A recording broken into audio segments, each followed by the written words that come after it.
So some details are going to make your drawing. You want to include those for sure.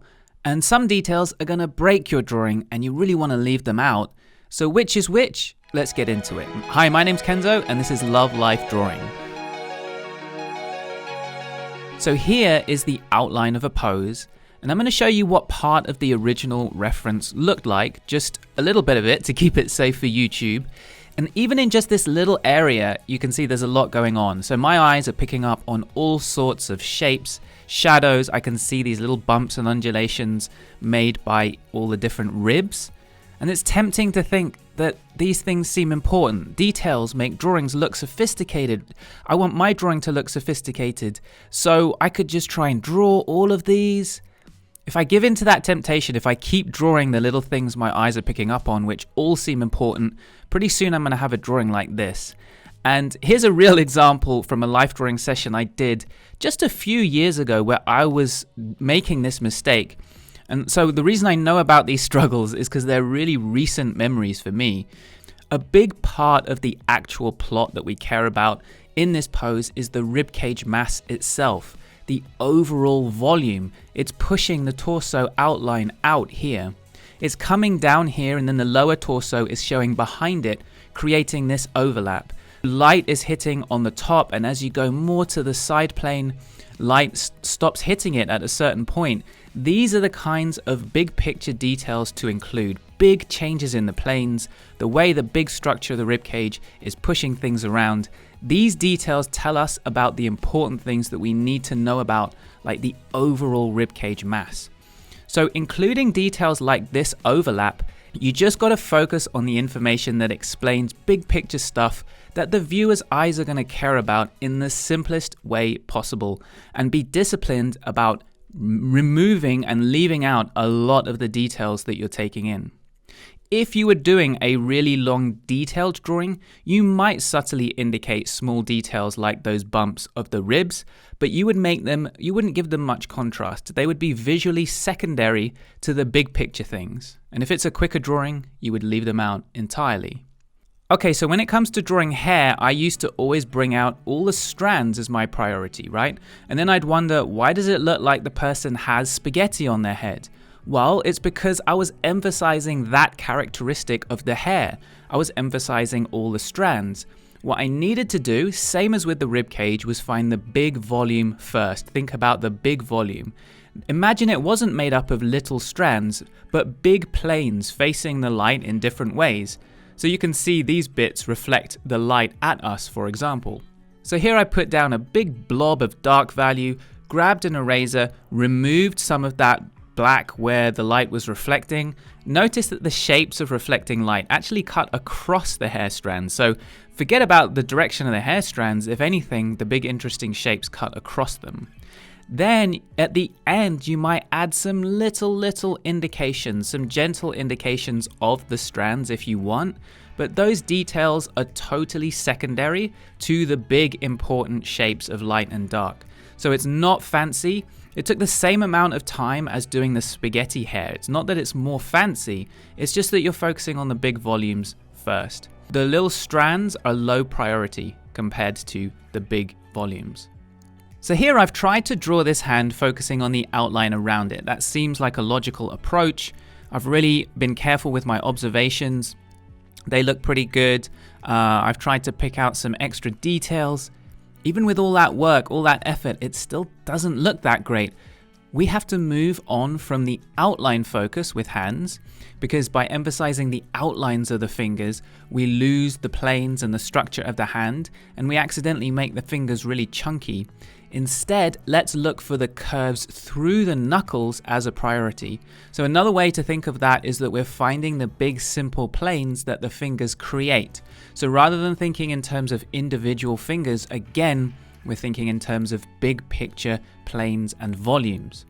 You know, and for a 2-minute gesture, this would actually be enough. You wouldn't even try and get the fingers themselves in. If we did want to draw the fingers, if we had a bit more time, you'd want to draw the negative space between them. The finger structure starts fanning out from the wrist, so there's some real gaps between them by the time you get to the actual fingers. Drawing the negative space means that you don't lose that and you don't make them too chunky. So This drawing is simpler, it was actually quicker than doing the outline version, and it feels more real, at least to me, even though it has less details. So we place a ton of importance as human beings on people's faces. We can identify them with their face, figure out how they feel, communicate with them through the face. When you think of a face, you're really thinking about the features, the eyes, the nose, the mouth. And some big problems come from focusing on those details.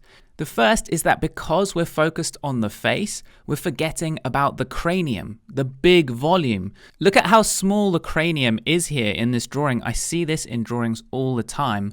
We've got to prioritize the volume of the head, of the cranium, especially the area above the eyebrows and ear, and see how much mass is up there before worrying about the face itself. So find those eyebrows and the top of the ear and really observe and pay attention to how much mass you're seeing above that. The second issue that happens when you focus on just the features, on the eyes and the nose and the mouth, is that very often in a drawing, the face is going to look like it's painted onto the surface of the head, kind of like this. But in a figure drawing, bringing the features forward, making them extra prominent, prioritizing them and drawing them before you draw the head structure and the context around the features, it doesn't bring out more humanity in the drawing. It doesn't help you connect with the figure. It makes things less natural and less engaging. Just like with the ribcage earlier, we have to tell the viewer about big forms and structural shapes, not these surface details first. So it's nothing complicated or fancy. It's just what the priority is, what order you draw stuff in. So if it was just a quick gesture drawing of the figure, you might just go with the brow line and then maybe the edge of the eye socket and then maybe a line across the bottom of the nose. Even if you're going to draw the whole face, you still want to prioritize the structure of the face, the depth of the eye sockets, maybe the cheekbones and the shadow shape under the lower lip, the context around the features. And then when you do turn your attention to the features, like for example the eyes, you can look at them as part of that bigger structure of the head. Think about the eyeball being in the socket and how you can see a bit of the curvature of the eyeball itself. Then there's the top part of the eyelashes and how they kind of curve over the surface of the ball. And then finally, you can start to think about the actual, iris of the eye and stuff like that. And you might find that by then, it's only really tiny, subtle little marks that you need for those surface details once you've established all that structure and context around the details. So hopefully you guys get the general idea here. Some details are important. They're good to put in because they tell us about something big, about a big picture thing that we care about. The belly button is good because it indicates the center line of the torso's volume, so it's telling us about something bigger. Whereas something like the veins on the forearm or the veins on the back of the hand, they're not really telling us about big important volumes, so you don't want to put them in as a priority. I have a really exciting and fun announcement to make. So next month is February, also known as Figuary. Every year we team up with Croquis Cafe. Croquis Cafe provide amazing figure drawing references that you can practice your figure drawing with. And in Figuary, they provide references to draw every day of that month. So what you do is you go there and you draw the poses every single day and build your figure drawing skills and your drawing habit. It's going to take your figure drawing to the next level. On Love Life Drawing, we provide tutorials and live sessions throughout the month to help guide your practice, to make sure it's not just that you're practicing, but that you're building specific skills and techniques, practicing in a smart way. So to take part, I recommend you subscribe to our newsletter and get ready to draw a ton next month. There should be 2 videos up on the screen for you to check out right now, and I'll catch you later.